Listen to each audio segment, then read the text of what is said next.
How to unlock your Snapchat account. Open a web browser on your iPhone or Android and search for Snapchat account locked. Snapchat accounts can be either temporarily or permanently locked. Tap on My account is locked to check.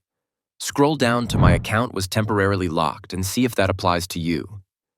If it's a temporary lock, you just need to wait 48 hours. After 2 days, try logging in again and your account should unlock automatically. If it doesn't work, go back and scroll to the option Unlock Your Account. Tap it, log in, and follow the steps to request an unlock. If that still doesn't work, you can submit an appeal. Search for Snapchat account compromised at the top.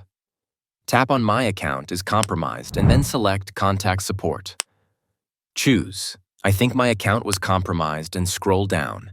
Enter your username, email, and phone number and explain the situation in the help box.